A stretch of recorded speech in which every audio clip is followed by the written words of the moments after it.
नमस्कार, मैं मनीष और आप देख रहे हैं मीडिया दर्शन। हमारे साथ मौजूद हैं भाकपा माले के विधायक रामबली सिंह यादव जी। रामबली जी, जिस तरीके से हाई कोर्ट ने 22,000 शिक्षकों को अयोग्य घोषित कर दिया है, अब 22,000 शिक्षक जो है सड़क पे आ चुके हैं, घर परिवार तबाह हो जाएगी। क्या कहेंगे आप इन लोगों के लिए? देखिए, तो माननीय न्यायालय है और हमारे यहाँ जो लोकतंत्र का प्रोटोकॉल है, ऐसी स्थिति में कोर्ट पर तो ज़्यादा टिप्पणी नहीं किया जा सकता, क्योंकि हम लोग मानते हैं कि लोकतंत्र में जो 4 स्तंभ है उसमें सर्वमान्य माननीय न्यायालय है और न्यायपालिका पर ना भरोसा करना कहीं से उचित नहीं है। बावजूद अब क्या परिस्थितियां हुई, क्या कमजोरियां सरकार के रही, जिसके कारण हाई कोर्ट को ये मौका मिल गया, ये देखना चाहिए।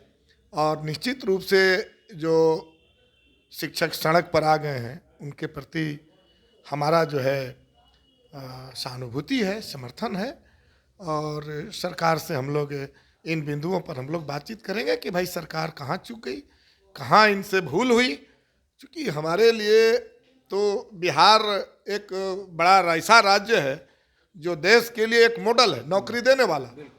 1 लाख से ऊपर नौकरियां मिल गई, नियुक्ति हो गया और अभी 1.25 लाख के आसपास नौकरी के लिए परीक्षा चल रहा है। कई वैकेंसी अभी निकल रही है जो हिंदुस्तान के किसी कोने में नहीं है। खास करके भाजपा जिन राज्यों में सरकार में है उन राज्यों में तो बिल्कुल नहीं, बल्कि उन राज्यों के लोग आकर के यहाँ ज्वाइन कर रहे हैं।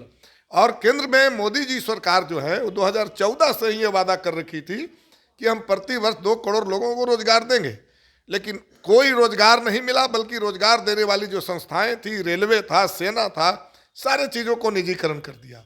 तो अभी नए जो जातीय गणना हुआ उसको लेकर के हम लोग लगातार सरकार पर दबाव बनाए हुए हैं कि जो बदहाली है पूरे बिहार की जो सामने आ गया है उसको लेकर के आप नए नए रोजगार के अवसर सृजित करें, नए नए सरकारी नौकरी दें और जो गरीबी है, जो बदहाली है, उससे निजात पाएं।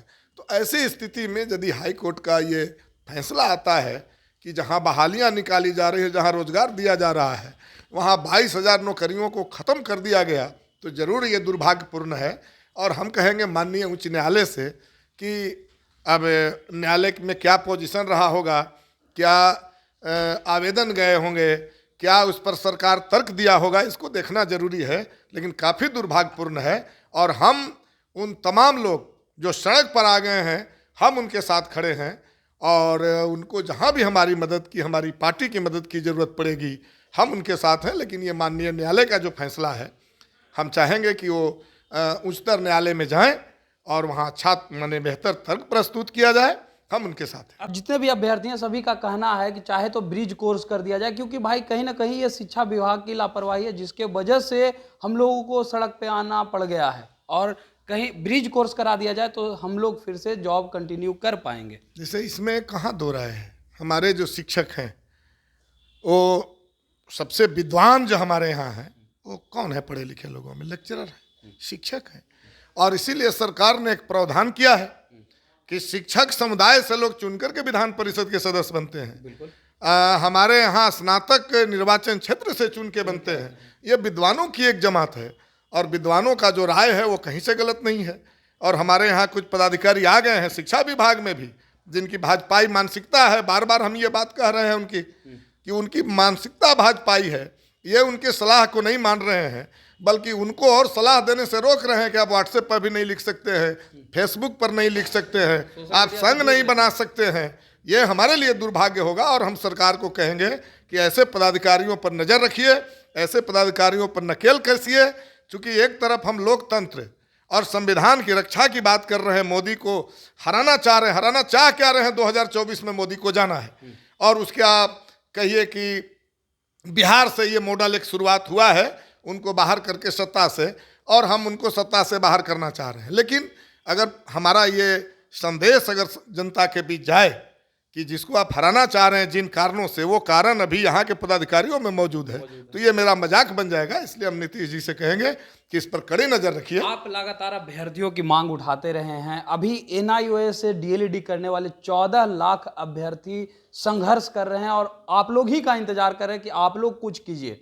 उन लोगों का कहना है कि छठे चरण में बीपीएससी टीआरई में तो नियुक्त हो चुके हैं, हम लोगों का कोर्स जो है अब सुप्रीम कोर्ट के द्वारा अयोग्य घोषित कर दिया गया है। अगर गजट में शामिल केंद्र सरकार कर देती है तो हम लोगों का जीवन बच जाएगा और हम लोग शिक्षक बहाली में फॉर्म भर सकते हैं। तो हम लोग को गजट में शामिल करवा दिया जाए, यही रिक्वेस्ट कर रहे हैं 14 लाख अभ्यर्थी। देखिए 14 लाख अभ्यर्थियों को हम ये संदेश देना चाहते हैं कि केंद्र में कैसी सरकार है आपको मालूम है, और केंद्र की सरकार से हम और पूरे देशवासी नाउम्मीद हो चुके हैं। बावजूद अगर उनका उम्मीद है तो हम उन अभ्यर्थियों के माध्यम से केंद्र सरकार से कहेंगे कि कोई साधारण सुझाव नहीं है, और यह केवल उन 14 लाख लोगों के लिए ये सुझाव नहीं है, बल्कि आने वाली पीढ़ियों के लिए सुझाव है। सरकार उनको माने और हम उन अभ्यर्थियों को आश्वस्त करेंगे कि आप कमर कस के रखिए, अगर ये सरकार गजट में नहीं लाती है तो आप तैयार रहिए 2024 में ऐसी सरकार को उखाड़ फेंकने के लिए, और आने वाली जो नई सरकार बनेगी उससे आप पूरा उम्मीद कीजिएगा कि आपका जो सलाह है, आपका जो सुझाव है, उस पर सरकार अमल करेगी। आखिरी सवाल मेरा, कल बीपीएससी टीआरई का जो एग्जाम हुआ उसमें बच्चे लैंग्वेज में उर्दू सब्जेक्ट चुने थे, लेकिन उनका क्वेश्चन जो मिला वो हिंदी मिला है। संदीप सौरभ ने भी ट्वीट किया है इस चीज को लेकर के, क्या कहेंगे आप? अभी सब विसंगतियों पर तो हम लोग लगातार चर्चा कर रहे हैं, खास करके अतुल प्रसाद की कार्रवाई और के पाठक की कार्रवाई। मैंने बहुत पहले ही ये बात कहा है कि ये सब आनहर गुरु बहिर चेरा मांगे हरे देवे बहेरा, यही वाले ये पदाधिकारी हैं, अपना पीठ थपथपाते हैं लोग, और किस तरह के शिक्षकों के साथ, शिक्षक अभ्यर्थियों के साथ लगातार जलील करते आ रहे हैं, इसकी हम लगातार आलोचना कर रहे हैं।